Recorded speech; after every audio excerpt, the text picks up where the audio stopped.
Let me share with you my final thoughts from the interview with Richard Carneborn. As I mentioned during the podcast, the story of Smoothcomp is similar to the title of the episode 5 with Origin USA CEO Pete Roberts, Let Your Irritations Inspire You. They didn't like what was available on the market, so they put a great team to create the best system on the market. I'm not sure what your takeaway is from the interview, but my takeaway is the passion behind the project and the passion to grind to achieve the success you desire. And the cool thing, as he mentioned during the interview, he was able to capitalize his two passions, Jiu-Jitsu and technology. In the episode 2 with Fight 2 and CEO Seth Daniels, he was able to combine two of his passions as well, Jiu-Jitsu and organizing parties, as he described, and he's killing it, and so could you. If you're passionate about your vision, stay passionate about the grind necessary to reach a higher level, personal and or professionally.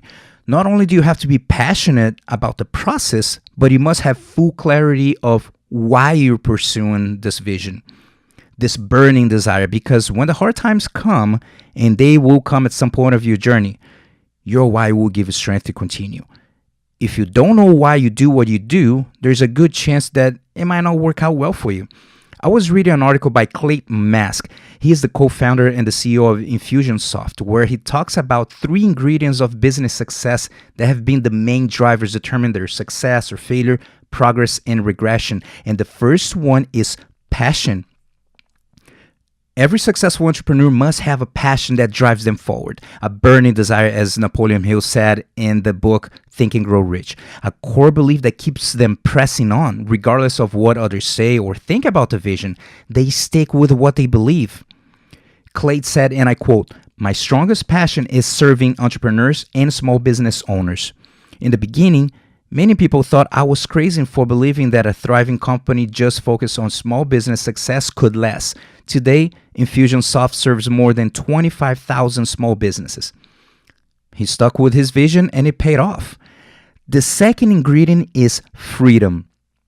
I have mentioned in previous final thoughts that I do my best every day to live in congruence with my values, with what I believe. And my number one value is freedom of choice. Currently in 2018, I only work with what I enjoy or with people that I like. My freedom of choice is worth more than any paycheck. Was it always this way? Absolutely not. I worked in a lot of jobs that I didn't like. But as you already know, sometimes you gotta do what you gotta do. And I did until I earned my freedom of choice for work in 2006. I'm not sure where you are in your entrepreneurial journey. Maybe you're crazy busy right now, or you haven't even started your entrepreneurial journey yet. But most likely, most of you want more or even more freedom. Am I right? However, there is always a price to pay, and it's grinding. How bad do you want your freedom for you and your family? How passionate are you to earn, and this is the key word, earn your freedom and your financial freedom? If you want to become a full-time entrepreneur and you're passionate about your vision, it's a great start to achieve the freedom you desire. There's one final ingredient on the list of the 3 ingredients of business success that have been the main drivers determining their success or failure, and the ingredient is impact. Clayton mentions that impact should be at the core of your business, and a lot of business feel that when their business reach a certain stage of growth or they have a bigger budget, they will then decide to make an impact. And Clayton said, don't wait, just start from the beginning. In 2012, I started to get more involved with giving back to the Jiu-Jitsu community because sport Jiu-Jitsu was a crucial personal development tool for me as a teenager. And as you already know, BJJ has changed the lives of so many people, and especially kids. So I co-founded Live Jiu-Jitsu, a 501c3 nonprofit organization with my former student Anthony Gonzalez, who currently trains with Romulo Barral in California, with the intention of supporting social projects in Brazil and the United States who offer free jiu-jitsu classes for children and young adults from impoverished communities.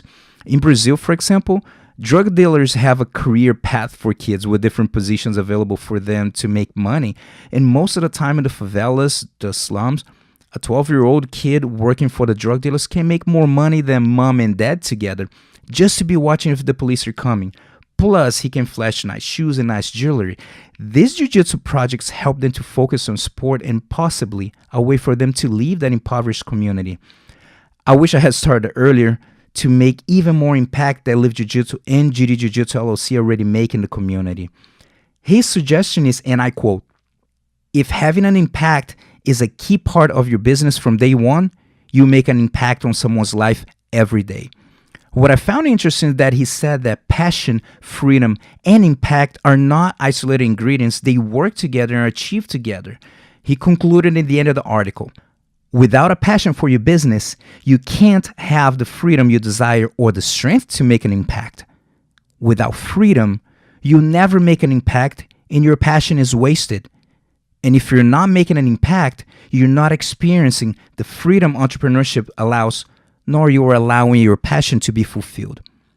With all that said, if you haven't found your passion yet, identify what your passion is and what exactly freedom means for you. Ask yourself what kind of impact you want your business to have and in what ways you can give back or give back even more to the community. To wrap it up, I would like to share a quote from the motivational speaker Dennis Waitley that he said, "Chase your passion, not your pension."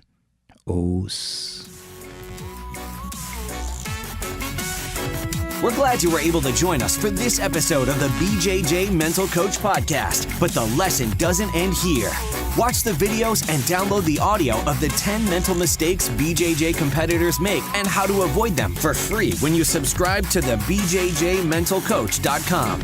Don't miss the chance to find out what might be holding you back from being your best self on and off the mat. That's the BJJMentalCoach.com.